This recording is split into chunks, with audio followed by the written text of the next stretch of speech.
Começando agora mais um Se Liga Economia, o seu resumo de notícias para começar o dia por dentro de tudo.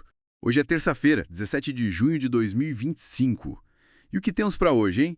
Bom, mercados globais atentos, né? Tem atenção lá no Oriente Médio, as políticas comerciais americanas. Muita coisa acontecendo lá fora. Exato. E aqui dentro a expectativa para as decisões de juros que saem amanhã, né? Tanto nos Estados Unidos quanto aqui no Brasil. Super quarta. Decisão do Federal Reserve e do nosso Copom. Isso. E ainda tem dados da economia brasileira e chinesa mostrando, assim, o cenário meio misto, sabe? E o governo aqui discutindo novas medidas fiscais. Bora entender isso tudo. Começando pelo cenário global, então. Ontem, segunda, o clima foi mais de cautela mesmo, por causa daquela situação Israel-Irã. Pois é. O petróleo tipo Brent continua caro, né? Subiu bem na sexta passada e continua lá em cima. Ouro também, perto das máximas. Sim, esse petróleo mais caro sempre acende aquele alerta, né? O risco da estagflação, inflação subindo e economia meio parada. Mas o curioso ontem, assim, foi o dólar. Mesmo com essa tensão toda que geralmente fortalece a moeda americana... Que é um refúgio, né? Exato. Ele perdeu força aqui contra o real. Chegou na mínima do ano, fechou a R$ 5,4871. Nossa, e por quê? Olha, parece que a turma tá mais de olho, talvez, nas possíveis tarifas comerciais dos Estados Unidos, sabe? Aquela coisa do Trump e o efeito disso na economia global. Parece que isso pesou mais para o investidor do que o risco geopolítico ali, naquele momento. Entendi. Uma preocupação mais econômica, então. É o que parece estar no radar. E falando em Estados Unidos, amanhã, dia 18, é o dia D para as decisões de juros. Tanto lá, com o Federal Reserve, o Banco Central deles, quanto aqui com o nosso Comitê de Política Monetária, o Copom. Expectativa alta. Altíssima.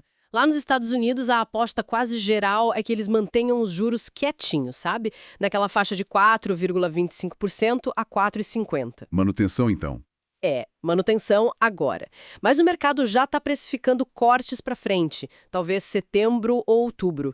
Mesmo com esse risco de inflação vindo do petróleo, das tarifas, o pessoal aposta em corte. E aqui no Brasil, a nossa Selic está em 14,75%. Qual a aposta? Aqui a coisa está bem dividida. É interessante ver. O mercado financeiro, uma parte dele até precifica uma pequena chance de alta para 15%. Subir juros. Uma pequena chance, mas a grande maioria dos economistas nas pesquisas aposta em manutenção, em deixar como está nos 14,75%. E o que explica essa divisão toda? Por que essa dúvida? É uma combinação, né? De um lado tem umas falas recentes do presidente do Banco Central que deixaram o mercado com a pulga atrás da orelha. E tem a preocupação fiscal, que não some, né?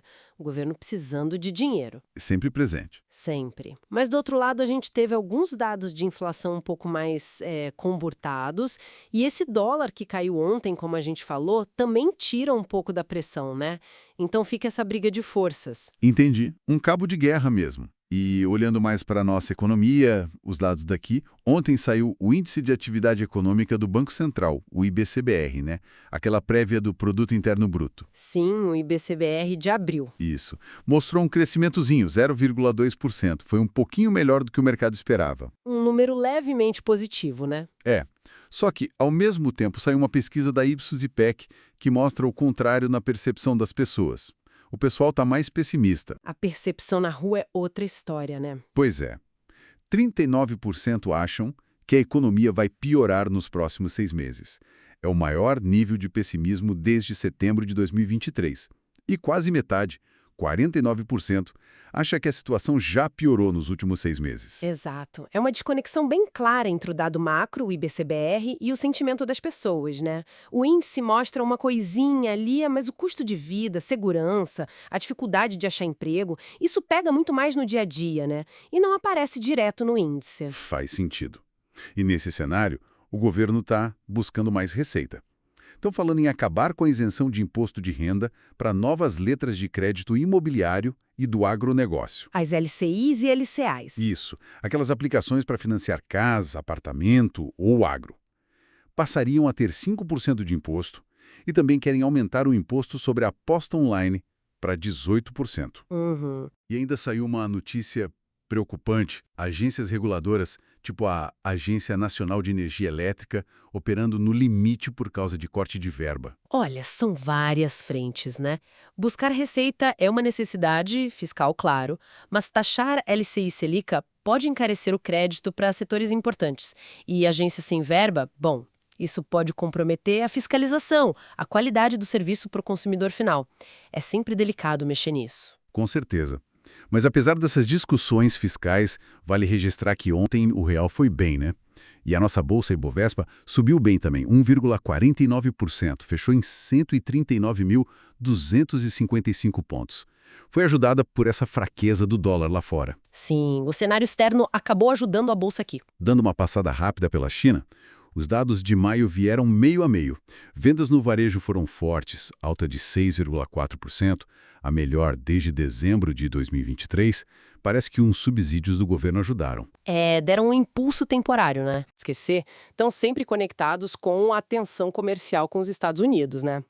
Aquela história das terras raras, que são super importantes para a tecnologia, continua sem solução. E tem um prazo de negociação que vence em agosto, o que gera mais incerteza ainda. Verdade. E lá nos Estados Unidos, além dessa briga comercial e da expectativa para o Federal Reserve, teve uma notícia, assim, mais curiosa, né? Qual? Os filhos do Donald Trump lançaram a Trump Mobile, uma operadora de celular com aparelho próprio, o T1, custando quase $500, plano mensal, e o foco todo no discurso de produção nos Estados Unidos, atendimento nos Estados Unidos, bem America First. Ah, interessante. É curioso como até iniciativas de negócios assim acabam refletindo e, de certa forma, reforçando essas narrativas políticas e econômicas mais nacionalistas, né? Buscando um nicho bem específico. Total. Bom, então, para a gente fechar o resumo de hoje, foi um dia de contrastes, né? Tensão geopolítica segurando o petróleo lá em cima, mas o dólar caindo aqui por causa das preocupações comerciais. Muita ansiedade para as decisões de juros amanhã. Uhum. E aqui no Brasil, dados econômicos modestos, mas um pessimismo grande na percepção das pessoas e o governo buscando novas formas de arrecadar. Um cenário bem complexo. Fica aquela reflexão, né? Num cenário global tão cheio de incerteza, como que as escolhas de cada país, seja na política de juros, na política comercial, nos impostos, como que essas escolhas podem acabar criando caminhos tão diferentes, né, para a economia deles e, no fim das contas, para a vida de todo mundo. Boa reflexão. Valeu pela sua audiência hoje. Fique ligado aqui no Se Liga Economia para continuar por dentro dos próximos capítulos dessa história econômica. Até a próxima!